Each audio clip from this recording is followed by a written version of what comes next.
반갑습니다, 여러분. 이를테내 시간 오늘은 호세아 5장입니다. 리더십이 전부다 라고 하는 말이 있습니다.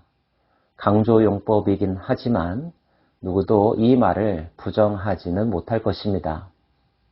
작든지 크든지 간에 그 공동체의 리더가 어떤 생각을 가지고 있고 어떤 방향으로 구성원들을 이끌어가느냐 하는 것은 그 공동체의 미래에 지대한 영향을 주겠죠. 이런 리더 가운데는 종교적 지도자들도 있습니다. 이스라엘 시대에 그들은 제사장들이라고 불리었죠. 제사장들은 백성들과 하나님 사이에 중간자 역할을 하는 사람들입니다. 말씀을 해석하고 가르치기도 하고요. 때로는 재판관의 역할들도 했었죠.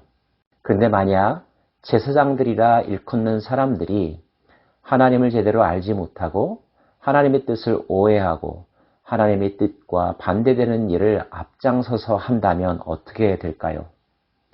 북이스라엘의 제사장들이 바로 그러했습니다. 하나님은 북이스라엘의 제사장들을 비롯하여 그 땅의 지도자들을 책망하는 말씀을 하십니다. 제사장들아 이를 들으라. 이스라엘 족속들아 깨달으라. 왕족들아 귀를 기울이라. 너에게 심판이 있나니 너희가 미스바에 대하여 올무가 되며 다볼 위에 친 그물이 됨이라. 미스바나 다볼 다 북이스라엘 지경의 도시들입니다. 구체적인 배경은 알 수는 없지만 지도자들이 그 땅에서 디딤돌이 된 것이 아니라 장애물이 되었다는 것입니다. 올무가 되었다는 거예요. 공동체의 미래, 공동체의 발전, 공동체의 성숙에 오히려 해가 되는 행동들을 했다고 하나님은 말씀하고 계시죠. 패역자가 사륙죄에 깊이 빠졌음에 내가 그들을 벌하노라. 사륙, 학살이 널리 퍼졌다는 것.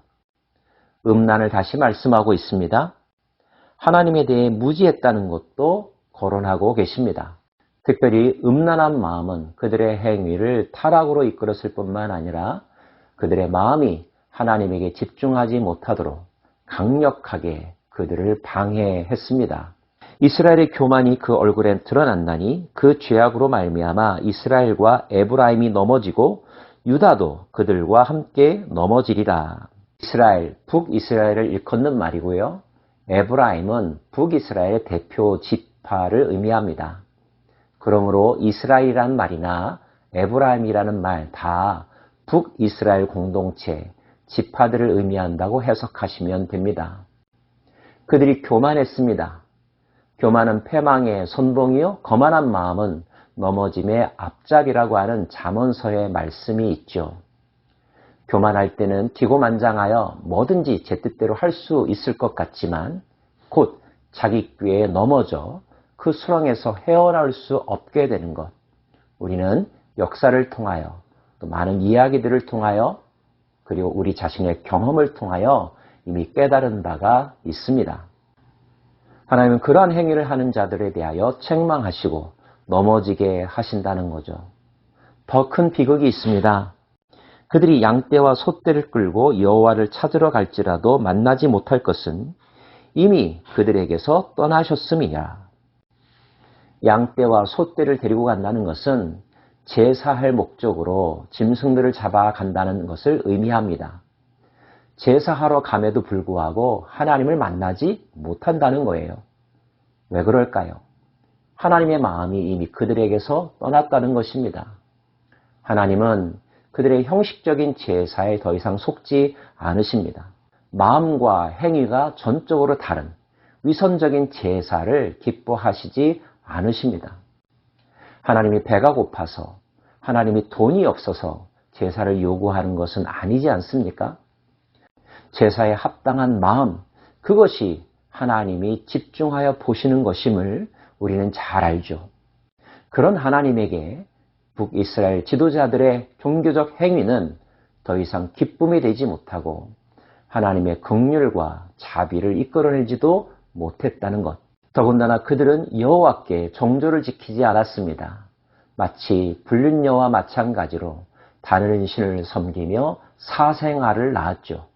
하나님은 초승달이 그들과 그들의 땅을 삼켜버릴 것이라고까지 말씀하십니다.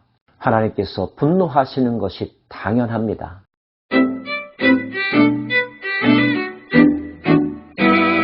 북이스라엘의 타락과 이로 인하여 그들이 받을 징계는 남유다에게도 어느 정도 영향을 줍니다. 너희가 기브아에서 뿔나파를 불며 라마에서 나팔을 불며 베다웬에서 외치기를 베냐민아 내 뒤를 쫓는다 할지어다. 기브아나 라마나 베다웬은 다 북이스라엘의 도시들인데요. 나팔을 분다는 것은 전쟁이 임했음을 알려주는 사이렌과 같은 것입니다. 나팔이 베냐민을 쫓는다. 베냐민은 유다지파와 함께 남유다를 이루고 있는 구성원들인데요. 전쟁의 위기가 남유다에까지 미칠 거라는 뜻입니다. 결국 에브라임은 황폐화될 것이고요. 하나님은 진노를 물같이 쏟을 것입니다. 그들이 살아남기 위하여 아수르의 야렙 왕, 다른 번역으로는 위대한 왕이라고도 일컫습니다. 디글랏 빌레셋 3세를 일컫는다고 학자들은 이야기합니다. 도움을 요청하지만 그는 도와주지도 않을 뿐더러 오히려 그들을 침략하는 정복자가 될 것임도 예고하고 계십니다. 결국 하나님께 범죄하여 하나님의 마음을 아프게 하여 하나님이 그들을 심판에 내어 놓으시면 그 누구도 그들을 보호해 줄 수 없고 그들을 구해낼 수도 없다는 것. 그렇다면 그들을 징계 아래 내버려 두시는 하나님의 마음은 편할까요? 하나님의 마음이 결코 그렇지 않다는 것을 우리는 마지막 절을 통하여 알 수가 있습니다. 그들이 그 죄를 뉘우치고 내 얼굴을 구하기까지 내가 내 곳으로 돌아가리라. 그들이 고난받을 때에 나를 간절히 구하리라. 하나님은 말씀하셨습니다. 그들이 소떼와 양떼를 가지고 온다 할지라도 나를 만나지 못할 것이라. 내가 이미 떠났기 때문이라고요. 그러나 마지막 절 말씀은 하나님은 그럼에도 불구하고 기다리고 계시다는 것을 알려주죠. 그들이 살고자 하는 마음만을 가지고 찾아온다면 만나지 않을 것입니다. 반대로 그들이 자신들의 잘못을 깨닫고 회개하는 마음으로 하나님을 찾는다면 하나님은 만나 주실 것이라는 것. 사랑하는 여러분, 저와 여러분은 어떠한 목적으로 하나님을 찾고 있습니까? 나의 소원 성취를 위해서? 내가 간절히 바라는 어떤 것에 대한 도움을 얻기 위해서? 그런 마음보다 하나님께서 우리에게 원하시는 것은 통회하는 마음이요, 가난한 마음이요, 상한 심령이라는 것.